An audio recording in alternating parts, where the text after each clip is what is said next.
And now, Hangar 56 Media presents Spike's Car Radio, a downloadable cars and coffee, hosted by writer, comedian, and automotive enthusiast Spike Ferriston. Now, here's Spike. There you have it. There you have it. How are you, folks? How are you doing? It's me, your lovable friend, Spike Ferriston, up in his office. I have this little office above the garage at my house. I set up a little podcast studio up there. It's really not much. It's a little recorder, the H4n Pro. Ordered some swing arms off Amazon. Got my bag of mics.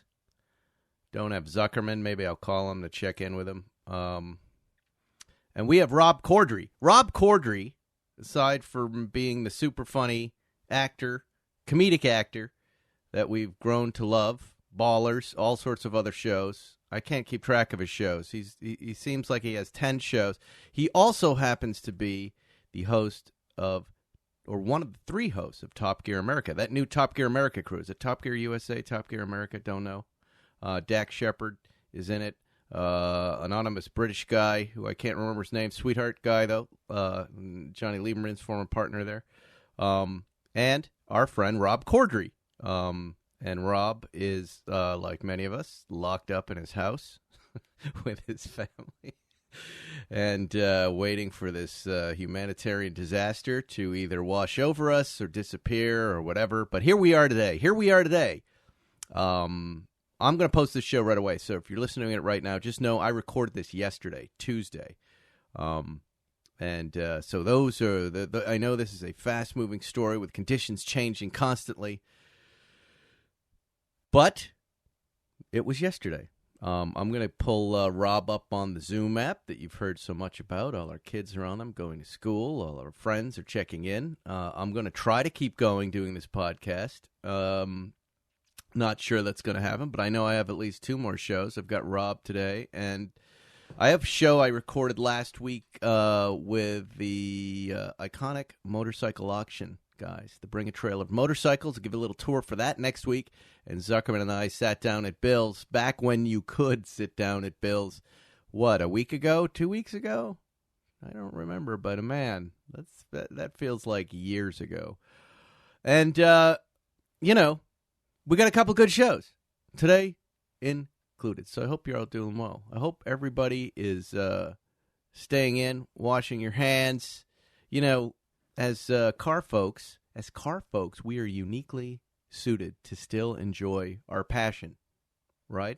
Now, again, follow your own rules. But here in L.A., you can get in your car by yourself or with someone you're in quarantine with. You can go for a drive. And, the roads are open. The canyons are open. And, you roll those windows down. Here it's been pretty cold and rainy, but we had one sunny day. You roll the windows down. At least for about an hour, 45 minutes, things feel kind of normal. And you kind of feel okay. And then it's back to the madness. But then you can come home. You can get on eBay Motors. You can get on Bring a Trailer. You can get on iconic motorcycle auctions.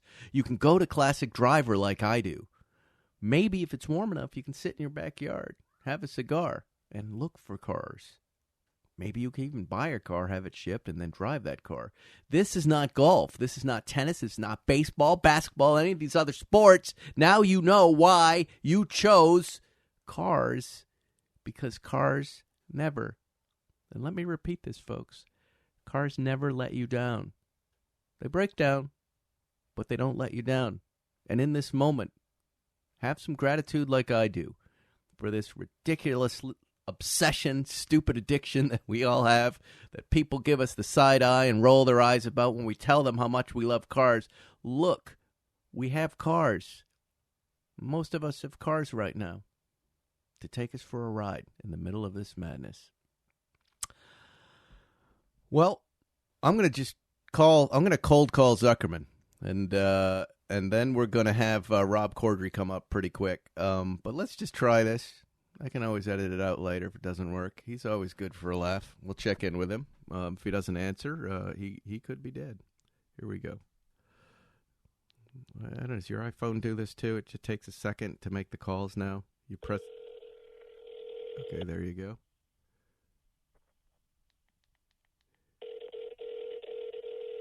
There's 2 rings.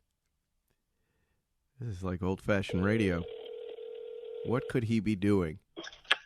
Hello? Zuckerman, I'm recording you right now, so be careful.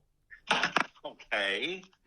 Okay. Okay. What should I be careful with? Okay.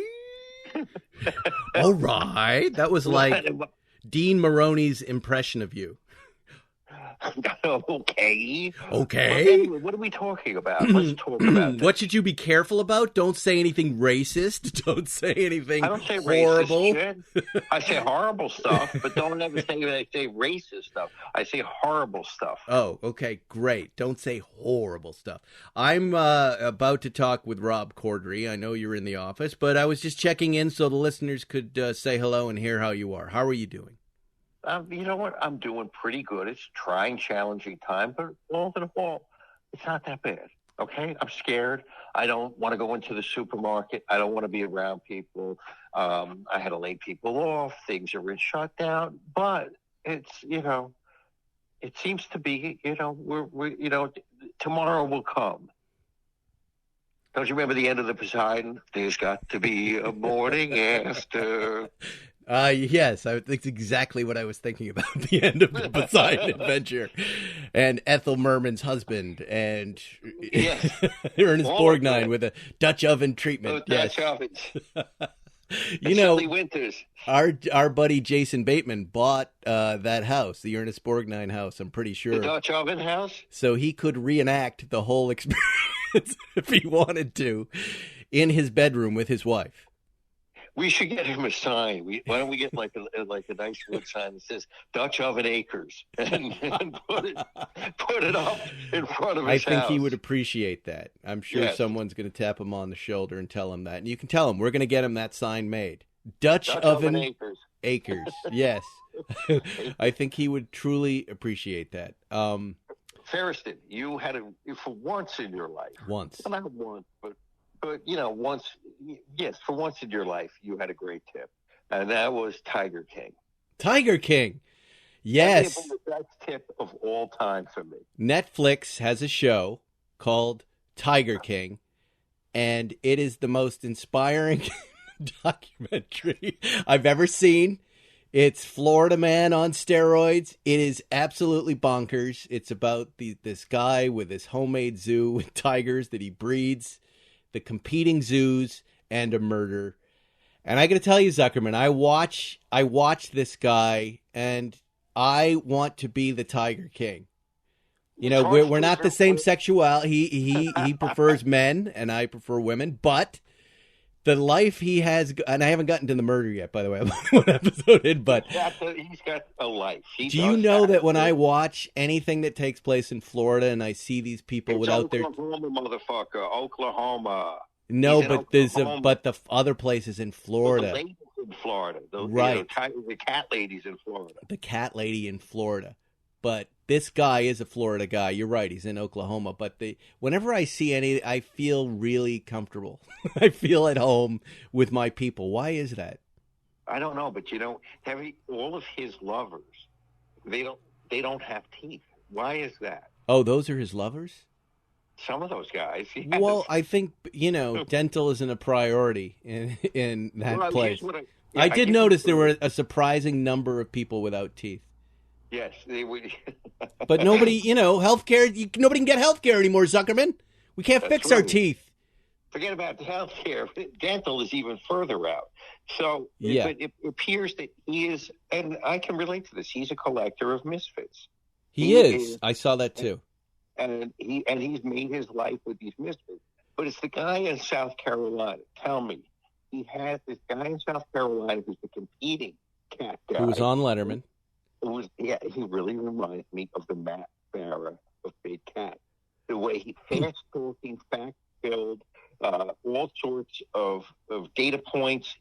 Facts, figures, everything about cats. Very Matt Farah in his delivery. He also had the assholish, and not that Matt Farah's assholish, but he had that assholish quality of, just point the camera. I'm going to do this. He's directing the shoot.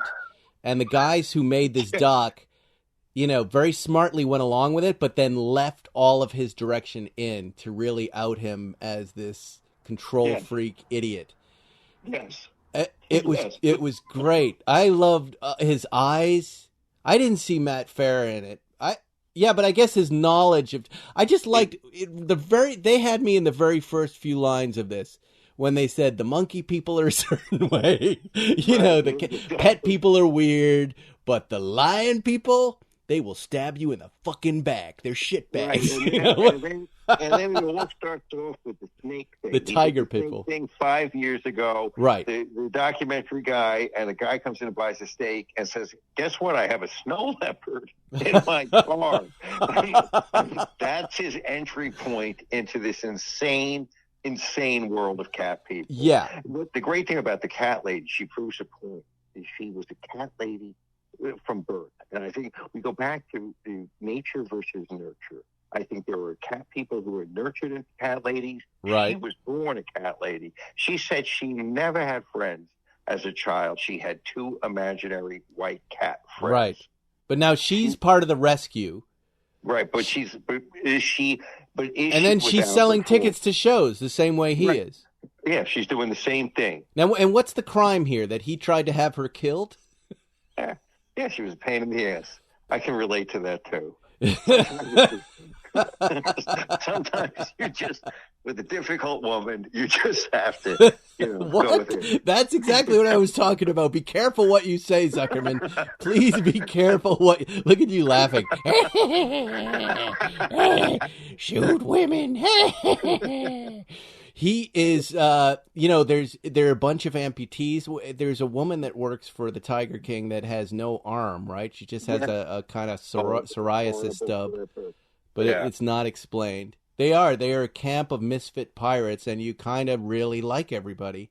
You would think you need to have limbs to work around big cats. Yes.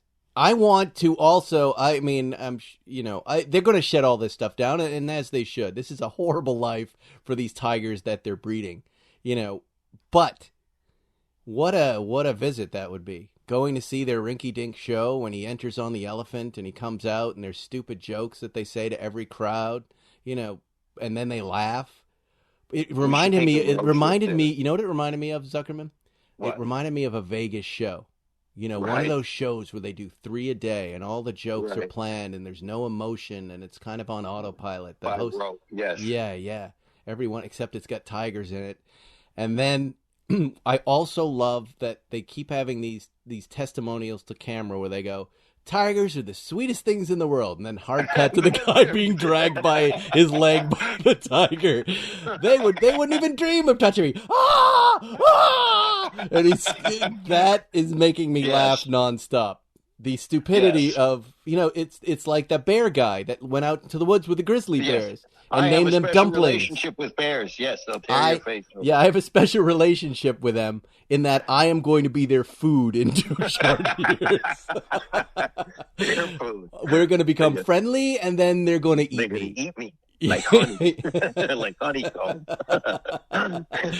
Anyway, all right. Well, you sound good, Zuckerman. You sound in good spirits. I'm thinking maybe this weekend we'll do a live Instagram thing. Why not? We'll sit outside. We'll just turn on a live Instagram and answer some questions. You can sit 6 feet apart from me. Why not, right? Why not? And I will tell you. So I told you the other night, I had a great drive. The drives have been great, haven't they, Ferriston? They're unbelievable. It's the one thing we can all do right now, at least today, is take a drive by ourselves and enjoy ourselves. And I was saying earlier, Zuckerman, to our listeners, aren't you grateful for this hobby that can do this at this moment? This is all I got. This is all we have. You can search for cars, you can buy them, and you can drive them. Or you can just get in your car, any car, and take a drive right now, put a good song on the radio, roll down the windows. And take a drive. I drove your former 73 RS, the Tangerine RS. I told you I drove it out to Malibu on Saturday. Sunday, I came back in the driving rain, and it was such a thrilling ride. and there was nobody on the roads. It was terrific. I was so happy. And as frequently happens, this morning, I got in the car to drive it. I went to put the window down, and the window would have rolled out. Now, it's not electric. It's a crank. And I couldn't crank down the driver's window. And it turns out the internals, the regulators broke. Somebody called the regulator in the hand crank window. When I forget the whole internal assembly, why? Tell me something. Why does shit break like that? Why does you have a great ride and then something breaks? I don't know. Yeah. I don't know, but I know that now we're noticing these breaks at home here and in the cars more because you have to bring someone into your life, right? Normally, you would just say, "Hey, Euro Spares, who are those guys next to you? What are they?" What? Superformance, right? You just go, "Hey, go over and fix it." But that's just the nature of these things, you know. You gotta work on them. You gotta keep them going. They're old. You and I, you know that I've been running cars through, or was until we had to stop, to Anthony Lehner at Exotic Car, getting all of our auto body stuff done. We did the Why would you have to stop? We did the 992. We did the Moise screwed up the GT2 RS. That's got a brand new chin spoiler on it, and the 87, which we found some damage from the meth head. He wasn't as good of a wheeler as we thought. He had a little curb on the rocker panel. And that is getting fixed. So I don't know. Is he working or not? He was, Zuckerman. He was. Man, but now with the new orders from the city, we are all staying at home and we're abiding by that. Okay, auto repair is an essential business and is exempt. In fact, the auto repair guys are busier than they've ever been because that's all people have to do is to turn their attention to these things that they have been neglecting or waiting to do. Right. So I get it, but I'm trying not to spread a virus that kills a bunch of people, and I'm trying not to encourage our listeners to go out and start fixing cars right now. It's not the right idea. Superformance says they're very busy, and the Hungarian said that he's never been busy. Oh, boy. Well, that does not bode well. Check out those numbers I sent you this morning, Zuckerman, for week 12, which we're in. They're outside of my office, and I'm going to have to explain to them if they're coming in here that I am an essential business. So I'm preparing for their visit. They're coming right now? Yes, they're coming right now. Hey, Zuckerman, before you go, I wouldn't bet that this is about the virus. It's probably something else you've done in the world. All right, go deal with the police. I'll see you this weekend. All right, talk to you soon. Stay safe. Bye.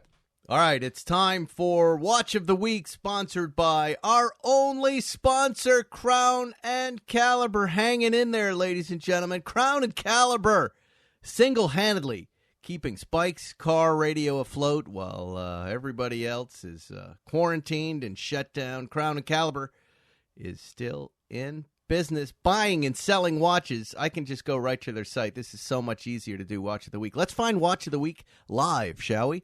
I'm on crownandcaliber.com. The smarter way to buy or sell watches.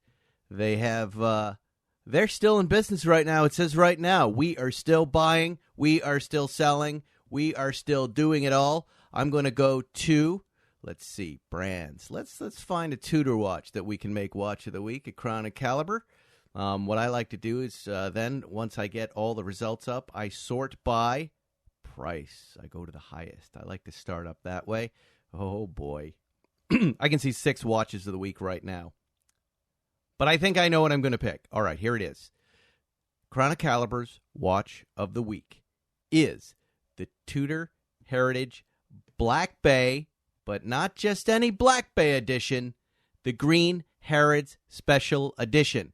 Okay, if I'm, remember, I'm not a watch expert, but I believe this watch was put out by Harrods, the department store in London, that goofball place where rich people go. They made a special edition watch that has a green bezel, and you guys know I am on a green kick right now. I already love the Tudor Heritage Black Bay. It's one of the most usable watches. It has a humility to it that Rolex does not have.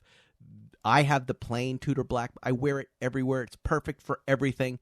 This one has a green bezel And right where it tells you how deep you can take it, 660 feet, 200 meters down, that's written in green too.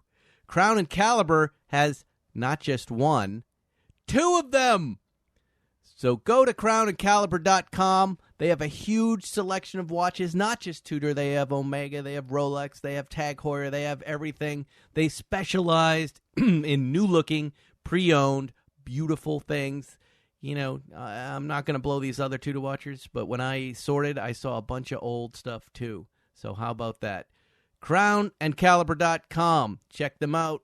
All right, let's go to Rob Corddry, who's waiting for us on Zoom. You like that? That was my radio guy voice, Rob. How are you? You really set that intro up. Turned out to be not much of anything. No, I've done the show will be stitched together, but I've already been chit-chatting for a while, done a phone call, done some sponsor reads, or one. And you know, I've had a bunch of these Zoom meetings, and I'm sure you have too. This was the fastest actual meeting to start.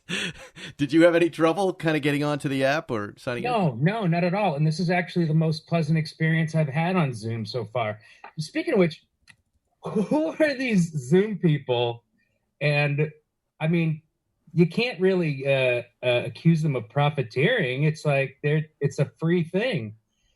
But they're making money, right? All the weed I got in the playground when I was a kid, the first time. What is your quarantine like? What is Rob Corddry's quarantine like? First of all, it appears as I look at you, you're in a simple wooden chair, but with a blackboard behind you. Am I correct? Is that a chalkboard? He's leaning over, and now he's drawing on the chalkboard. And he answered "yep" with an exclamation point. Unnecessary exclamation point, by the way. Is this your home that you have this chalkboard? Yeah, this is my office right here. I'm in my garage office. As am I, above my garage. But why the giant chalkboard? I don't know. I thought it'd be cool. I was like, I'll that's where I'll put all my ideas. I'll board stories in there. I'll break stuff down. The only people that use it are my daughters. That would make me nuts. I don't like the sound of chalk on a board.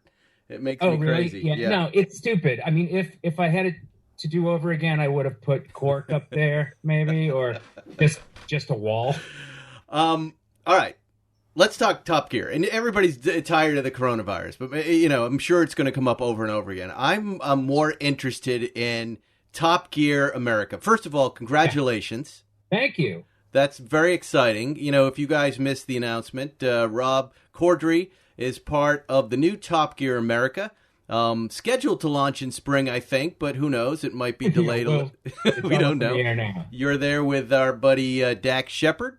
That's right. He's you're the other guy, and then you have Jethro Bovingdon. Oh, Jethro Bovingdon, right? Yes. Wow.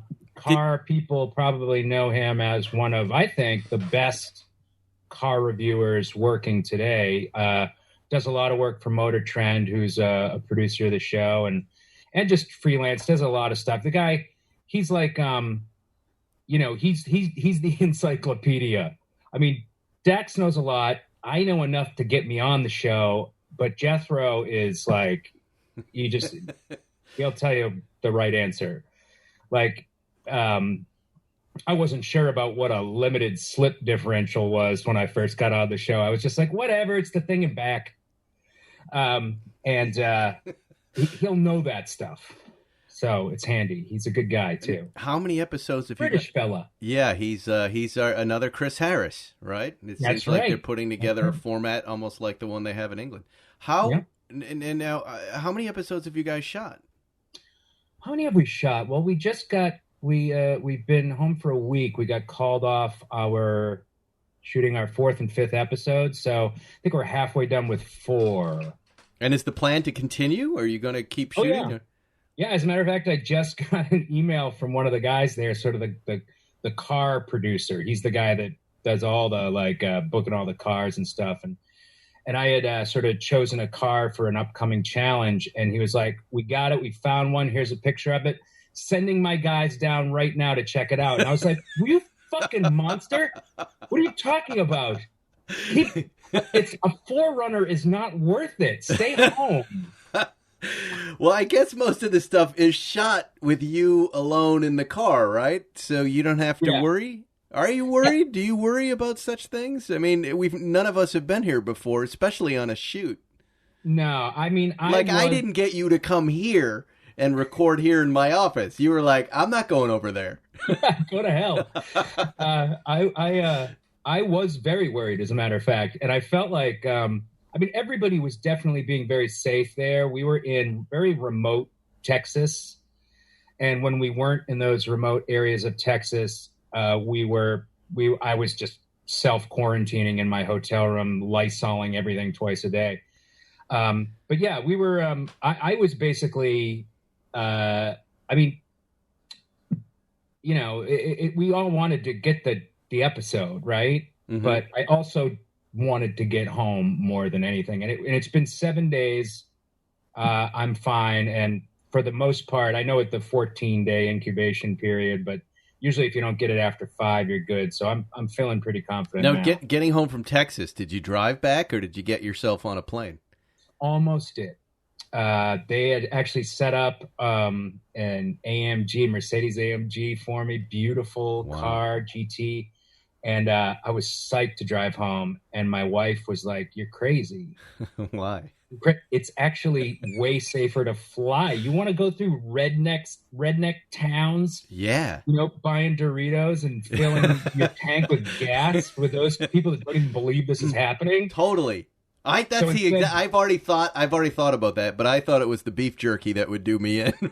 But that's infected with, I would rather wouldn't you rather die in that Mercedes AMG? Was it an AMG TC like that new? Yeah, I just drove that car. It's amazing. And I had just been lent that car for a weekend. Yeah. A week before. And, oh my God, it's such a great car. So when you get on a plane, take me through that because, I've been out. We're going to post this show tomorrow. So this is the current state. It's Tuesday. We're in day whatever. Right. Things have just gotten a lot worse. But when I have to go out for supplies, which I like to do with or without a plague, I'm the guy who likes to get in a car and go to the grocery store. Sure. There are moments when you're in that grocery store that you feel a little panicked, where you just you feel like you're doing something wrong. I can't imagine even a week ago getting on a plane and standing around people and waiting to go through security. Take me through that. What was that like for you? Did you wear the mask, first of all? Well, all right. So we were in Steamboat, Colorado, a couple days before that. And I had severe altitude sickness. Yep. So, I was a little freaked out by that because I was compromised. Mm-hmm. So when I took the short flight, from Denver to Austin, I definitely wore a mask. We all wore masks. We all had Clorox wipes and wiped down everything. I didn't touch a goddamn thing.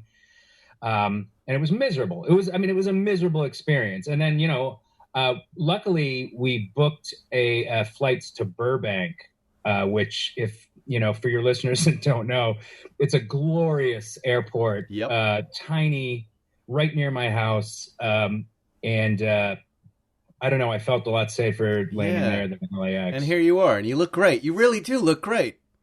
You have the best Zoom face of anybody so far that I've seen. You look healthy. I just noticed the thing on settings, and I haven't touched this, by the way. It says, fix your appearance or, sweeten your appearance. It does?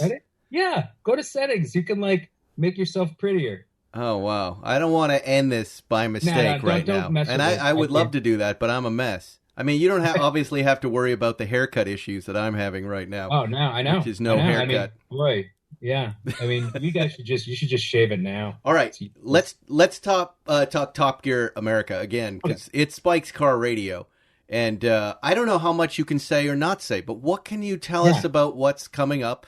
Do they have a muzzle on you right now? Can you? No, I mean, what can you say? I mean, it's sort of just understood, I guess, and also I don't want to give away anything. Okay, well then let's go back to how does this start for you? Were you surprised you got the call to host this? Yes and no.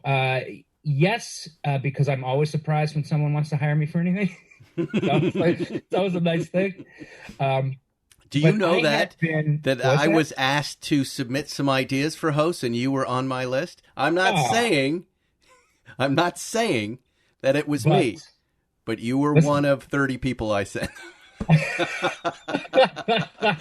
But I thought you were right at the top. I thought this guy's perfect for it. He's funny. Anyone that's ever said the word car in your presence. No, because you are a repeat guest on Spike's Car Radio, and you're also a huge comedian and comedic actor. You've just got everything they'd be looking for. Well, sure. And I've been planting, your podcast, for example. I just sort of been unconsciously been planting in the media my love of cars, mostly hoping that someday these companies would be like, well, let's start giving them cars for the weekend. And that never happened. But even better, Top Gear called. And, luckily they kind of wanted to shake up the format a little bit. They know that the show is all about the hosts and their interaction with each other. And, Dax and I, they didn't have to think too much about that. And did you know Dax well? What's that? Did you know Dax well? Before? No. We had met once or twice before, but I was a big fan, and I knew, the times I had met him, I was very confident that we were going to get along great, and we have. They were sort of hiring me specifically because I'm not like the most knowledgeable guy. I'm more like the audience, someone who would watch a car show, like a true enthusiast. I'm like, if Dax is the gearhead and Jethro is the Hemmings auto guide, I'm the pig in shit, basically. And so have you been surprised so far by anything? I mean, I know you mentioned the altitude sickness, but when you shoot these car shows, there's an awful lot of surprises awaiting the old men like us, like the amount of seat time and what it does to your back, like the passenger ride with a camera in your face and the wanting to vomit a lot. What biggest drag? Yeah, the biggest. Go ahead. I'm sorry. No, go ahead. You're up. The biggest drag of this whole show has been, I don't know why I didn't even think this was going to happen. Sitting in an awesome car that you never would have had the chance to drive in any other situation, and you're waiting for them to either close the road or set up the shot. And you're sitting there for 20 minutes with a camera on you alone, and you're like, I just start shooting this shit with the camera. I don't know if any of that's going to make it in, but like, it's maddening to be at the helm of this spaceship and not be able to drive it. So that was something. Well, now you're going to get any press car you want. This is how it starts. Well, I was like you. Like I worked hard to get these press cars when I was not really I didn't have a foot in the world of cars or automotive. Yeah. But I did get one GT3 back in the day, and I think Jerry helped with that. And I took it up north for the weekend, and I couldn't believe, like, press car. It's all about... And then Car Matchmaker came along, and I had 2 on top of 3 or 4 in the driveway. And I was like, this is a good life. Life is good. So good. This is why we did this. This is why we did all this. Exactly. Yeah. And, now they're all shut down. I just had a bunch of stuff canceled. Yeah. But hopefully when this is over, they all come back. But you have to be... super excited. Now you reached out to me not long ago about storing a car. What did you have? Did you finally get a Buick Grand National? No, I've been sort of rethinking that. I mean, it's still my favorite car, and I'm sure it will show up in Top Gear America, if not this season, next season, because I won't shut up about it. But I was doing some more. I was looking into it more. I actually talked to Leno about it, he's just not that crazy about the car. So he was. I don't know. You drive that thing. It just after a while, it just kind of looks cool, but it doesn't drive cool. It's from 1987. What did he say about it? I want to know. What? Well, I asked him. I called him out on it. I was like, you hate that car, don't you? And he said, because I saw him on an episode of the show, one of the shorter ones that, he's got online. I saw the guy brought in the only unsold Grand National in the world. Right. You know that thing? Yeah. And they just tried to sell it again. And you can tell the guy is so emotionally attached to it. It's never going to get driven or sold. It's got like 20 miles on it or something. Mm-hmm. He brought it in. He's so proud of it. And Jay's walking around like, okay, all right. He was, let's look under the hood. And you can tell the guy's like, every time Jay gets near the car. And they look at the engine. And then Jay goes to shut the hood. And the guy, you can see him like just every muscle in his body clench. And Jay slams the hood. And the guy's like, oh, like he shits himself. And you could, so I knew right then, I was like, you don't like that car. That is funny. But then like the interior's garbage. It is way overpriced for what it is. And I think I've been looking into T-types. I think if I go the 80s Buick route, it might be a T-type, which is arguably, some argue, a better car, you know? You can take the boy out of Massachusetts. Yeah. But you can't take the Massachusetts out of you, Rob Corddry. It calls me. I agree. I don't know. I everybody knows I want one old kind of American muscle car. The 80s would be awesome. That would be just fun to have. Well, that would be the one. I like the smell, but I lean more towards the cheap sedans that only my dad could afford, right? That's what, if I'm going to time trip, I want to time trip back into that kind of family car that I used to hoon around town and wreck. Well, see, and that's why you're a real car guy. Like, I have noticed, this is one thing I learned very fast, is that real car guys have come all the way out on the other side, and they're buying like Roadmaster wagons. Like Dax has this amazing Roadmaster that he has tricked out. Like, it's the fastest car you've ever seen in your life. Mm-hmm. And it's gorgeous. This stupid Woody wagon with gold rims. And it's beautiful. It's like, now I'm getting that. I'm like, no, K cars weren't so bad. No. You're trying to buy, I'm always trying to buy an experience. I'm trying to buy a feeling. And it's always about the drive. And, I was saying earlier in the show, driving is not letting us down right now. Driving is something we can all do. Driving is this singular activity and this thing we love. We can get out on the road and you can forget what's happening in the world for like 30 minutes. I had a great drive over the weekend that really, it helped me get through the day. It was such a, insane day with all the news, but the driving is here for us. And with those, I'm like you. I'm an automotive enthusiast. I'm not a journalist. I'm not a writer. I'm not quite interested in limited slip differentials or how engines work.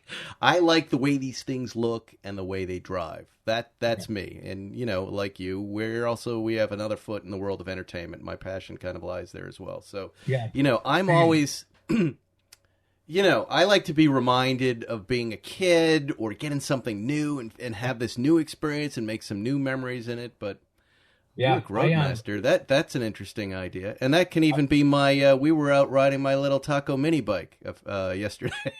And that was awesome. That's so cool. I bought recently, I think I told you this, I got around Thanksgiving, 78 280Z. Oh yeah. And when I got the car, it was delivered. I got in the car and I almost started to cry because it smelled just like my 1975 Ford Pinto wagon. Right. It smelled like my first car ever.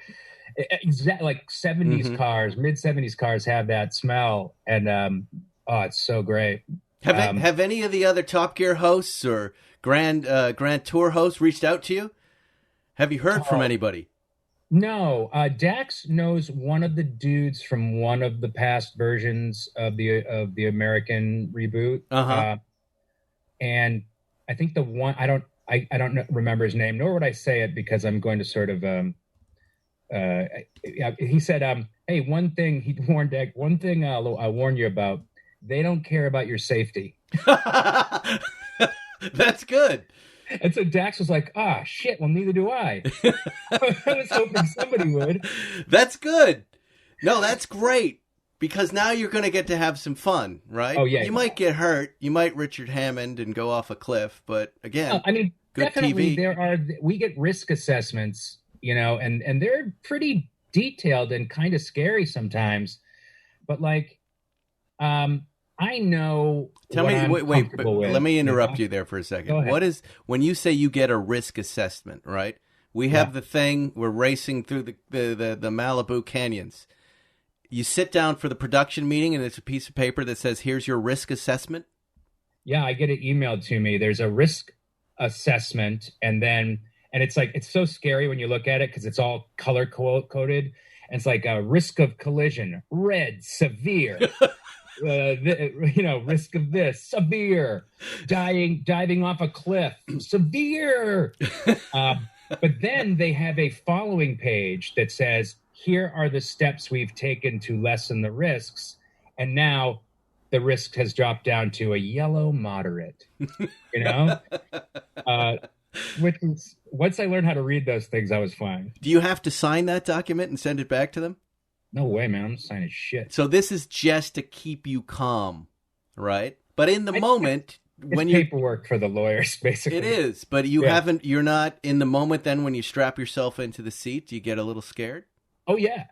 Oh, hell yeah. I mean, my first day, I was driving I will say, I can't get too much away, but a car that I love, but handles like garbage, really fast down narrow streets around impossible turns, and I spun it around. And it was terrifying. Like I almost hit a fire hydrant. It was like the first thing I did, and I was shaking like a leaf. You know that it's a scary thing, and so that I started there. That's how you started. So they're like, "Oh, Jethro's going to teach you how to drift now," and I was like, "All right, how far away are the walls?" Okay, we're good. I get okay, but I'm still like, I mean, at least I'm trying to be conscious of some semblance of safety, Yeah, but don't worry about the cars. That's what the cars are for. We destroyed so many cars. Really? Oh my God! How many cars have died in the making of Top Gear America so far? 4 episodes in. I can say definitely three have been crushed. Sent right to the crusher. 3, we took out 3 pretty nice trucks, and after 20 minutes of driving them like maniacs, there was something wrong with all of them. Wow. And what happens in that situation? You have mechanics there, you're going to fix it, or they get sidelined and you move on? We can't drive it, yeah. But if we can drive it, who cares? And where have you guys been shooting? All across the United States? Are you staying in the Western Hemisphere? Is it? Yeah, not yet. We haven't, we're still only, this is episode 4 out of a scheduled like 24, So we've been to Steamboat. We've been to Texas. There are plans to go other places internationally that are of course way up in the air right now. Yeah. But I hope we get to do them, Also, I think we're going to be traveling to some releases too. Some like, if you do go internationally, those streets look pretty open, though. I'm just saying, it's not to drive in India. Mike, put my producer hat on here for a moment. There's not much risk for collateral damage on the side of the road. Yeah, sure. Yeah, in Rome, we're gonna close down a street in Rome. You can close down anything. Trafalgar Square, it's all yours. It's all yours right now. Oh yeah. Wow, this is exciting. This sounds great. This show sounds great.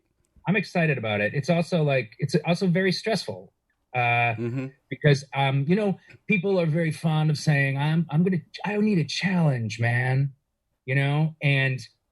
but really they don't define what a challenge is. And I think of a challenge as something that is within your ability, but maybe just on the other side of it. You know what I mean?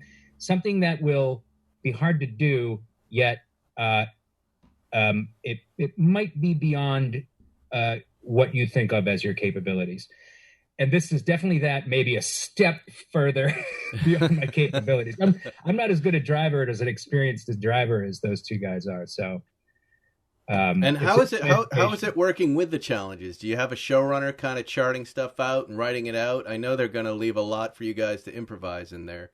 Oh yeah, they actually give us full scripts, the dialogue in which never gets said. Right.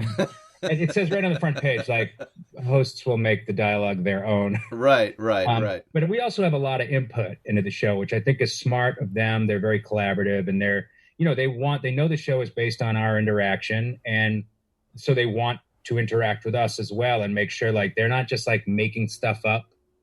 If we are trying to prove our car is better than the other two, if we don't believe it, then I'm not gonna make a case for it. I'm gonna say no, Dax's is better, and so they're wary of that as well. And the show, we're trying to make it as honest an unscripted reality show as was the original. Do they give you makeup on a show like this? Do you put makeup on your face? He's drinking Sorry, from I'm just taking a sip of water out of my Motor Trend. Wow, that's a nice Motor Trend mug you have there. Yeah, they give me makeup. I didn't take it the last 2 episodes though, because I was always curious about that. Do you just? I don't think most of the audience cares, but it seems like they like you more run down and kind of chubby on those shows. It depends. Like, I don't shave really. That's good. I'm just more clean shaven now than I am on that show. But even that, you have to keep track of continuity if you're shooting out of order, right? Yeah, for sure. And the problem is, I don't know if you see up here, I got a little glow. He's pointing to the top of his head, yes, and he's got a nice shine there. Yeah, so that's got to be taken down a notch. You powdered that glow. Oh yeah. When I got onto the Daily Show way back when, they had to relight the entire studio because they never had a bald man underneath the lights. Yes, you're double screwed. You've got the glasses and the shiny bald. I deal with the glasses issue. Someday soon I'll be dealing with the bald head issue. Yeah, sooner the better, man. You don't need that stuff. Forget it. I don't need the hair? Yeah, it's a pain in the ass. Can't even imagine what you go through. Well, now nothing. I don't go through anything. I wake up. Yeah. I don't shower. I don't work out. I work out. I just keep going until someone complains that I smell. This, it's funny. There are some nice things about this quarantine, though. The amount of people walking. Mm-hmm. Do you have lots of people walking? Yeah, like families out walking? Too much for my comfort. Have you been yelled at yet? Walking is supposed to alleviate stress. But if I got some bozo running at me, not even worried about, she's about to brush my shoulder, like this walk is a wash. So I think I'm taking now to walking maybe later on, like after dinner or something when it's dark and the street's a little bit more chill. What about the dog? Do you have a dog? No, we don't. Because there's an interesting moment. We went for a walk this morning where the 2 dogs want to hang out, and everybody's like, "Well, do they get to lick each other?" There's so much misinformation out there. Oh, you just stress me out so much. It's so crazy, right? Oh. And then teach those dogs to shit in the toilet. Forget about it. I let the dog hang out. And then the number of people who believe that this is blowing around West LA in the air, that someone sneezes and it carries for 10 miles in the air. That's what they think. Because there was this study done about hospital surgery rooms, right? Where things could potentially be aerosol. The virus, when you cut into it could be aerosoled in the room. So how long does it stay in the air? Right. In a surgical suite before we bring in the next patient, right? And it was 2 to 3 hours. That somehow seeped into with our clickbait media. It's in the air for 2 to 3 hours. So now there are people walking around here. They won't even leave their house without their mask. Yeah. And by the way, don't listen to me, but it just I'm a pretty smart. I'm reading a lot of stuff. Yeah. I don't know. This was about operating rooms, not about you walking around out in the open air. I can say with confidence, the one place this thing isn't is airborne. Everything else you have to worry about. Well, it is when someone sneezes in your face. Yes, okay, that's it. 6 feet away from a sneeze, I give it 10. Forget this 6 feet. That sounds arbitrary to me. I give it 10 feet. It's not. It can't fly. It's not a magical creature. This virus. Do you keep thinking about Larry David and Curb Your Enthusiasm? Because I can't stop with this. If someone dies, You don't have to go to the funeral. You can't go to weddings.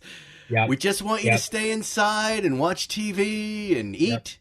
Yep. I thought of that too. It's, it's very comforting to me to keep getting these instructions, weirdly. Yep.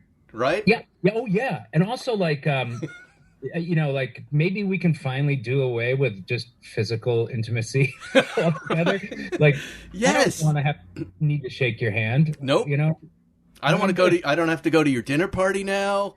I don't have to do anything with you. You don't have to do anything you don't want to do. You can just sit right where you're sitting right now. Yeah. Every time this order gets tighter and tighter, I feel safer and happier. Yeah. Right. Well, I mean, yes. I was joking about this morning, actually. Like, all I've ever wanted is for my world to shrink down into nothing. Of course, I would have rather it had gotten this way without mass death and a bottoming economy. No, the comedy world processes things differently. That's exactly right. I think a big part of this audience kind of thinks like us. I know my co-host, who's still alive, I think, he's the same way. How's he doing? Have you spoken to him? We just spoke to him, but I haven't recorded it, so I don't know what he's about to say, but he's good. He sends his respects. But my money's on him in the death pool. He's in the office. He's in the office. He sounds like he's in the office? He's in the office. Yeah. Oh, forget But it. he cleared out the office. He got rid of the employees. He made the place his own, but he's got to grind. I mean, everybody's trying to figure out how to make a living here. And he's a younger guy, right? He just only sounds like a 70-year-old man. He's 1 month younger than I am. One month. That's what I thought. So he's a younger guy. Yeah. But he sounds like two Lewis Blacks. Yeah, like this. I don't know what I'm going to do, Spike. Stay away from me. We went for a drive over the weekend, and he stayed in the driveway. But he stayed like 50 feet away from me. Good. And I said, You got it wrong, buddy. I'm staying away from you. You don't stay away from me. I'm staying away from you. You're clean. He's a dirty bird. He's a dirty bird. But we took the 73 911 RS out. And my GT2 RS, and it was magical. It was glorious. A magical time. I listened to your episode, driving your first drive in the Taycan. His, oh yeah, especially. What I've never wanted a car more after listening to an episode of a podcast. Oh really? Like hearing him convinced. Yes. Like he was like, "Oh my God, this is the best. This is it. This is a Porsche, and it's electric." Like I was getting hyper. It affected me emotionally. We were both blown away by that car. I can't wait to drive it. Car and Driver said the third fastest 0 to 60 time they've ever recorded, behind the 918, and I think it was a Huracan Performante. But quite a stat, huh, for an electric car? That's something, man. That. I can't wait. I can't wait. They're unfortunately Porsche has closed down. They're not making cars right now like everybody else. Listen to this. TMZ right now. LAPD is saying park wherever you want. No one's going to tow cars. No one's going to write you tickets. If you have 5 or more unpaid parking tickets, don't worry about it. If your registration isn't paid, don't worry about it. The only thing they haven't said, because it's very unwise to say it, but it's front implied. License plates? That's one. I don't think they're going to have the speed traps out. Right? About that, because I was about to head up the 2 when we get off this call. Why? Where are you going? Nowhere. I'm just going to drive. You're just going to go for a drive, right? Hell yeah. I don't think... But Datsun's old. I got to drive. I got to let her run every once in a while, Oh, yeah, I'm going to do that too. Just you saying that makes me want to do it too. But I think we've got kind of some free reign. Don't do anything stupid. I saw an idiot in some tricked out 996 doing about 120 on Sunset here by Brentwood. See, the thing is that you go have fun and maybe feel the freedom of there not being possibly not being a speed trap. But also, you don't want to hurt yourself to a degree where you have to go to a hospital. Exactly. Because that fucks everybody else up. Yes. Every time I cut vegetables, I'm like, so slow. And I'm like, don't cut yourself because you're pulling out your Boy Scout handbook and self-treating. Yeah. Yeah. Yeah, my boys were climbing. You know, my wife is homeschooling them. I'm helping out as much as I can, but they have this recess where they try to kill themselves. We've had canoes in pools. I saw 2 kids on one swing trying to do a flip, and they're not getting the message. That I have 2 girls, man. When they have free time, they're like crafting. They're quietly crafting. Boy, that's nice. Oh, it's amazing. Yeah, today we went for a walk with a gun and a sword, so that was quite a little show going. Wait, you don't usually walk with a gun and a sword? I didn't have the gun or the sword, but no. The sword was a Jeep Gladiator sword that they sent me with my name on it, where the end of the sword came off, and James was pretending it was a grenade. So he would try to slay Jack and then blow up the body with the grenade. Back up. He had a sword, but he was pretending it was a grenade. A sword grenade. So it's a big wooden sword that turns into a grenade. It was quite a good show, actually. He is. I enjoyed the show. Yeah. Let me ask you this. Let's just segue. I just want to ask you a few showbiz questions, all right? Yeah. How many shows are you on? I can't keep track of everything at this point. But you're not just doing Top Gear America. What else are you doing? Well, we finished shooting The Unicorn. The season CBS. just wrapped up on CBS, so I think that's in reruns now. Medical Police on Netflix, which is the spinoff of a show I created, Children's Hospital. That's still up there on Netflix, doing really well. People are loving it. Half an hour sort of.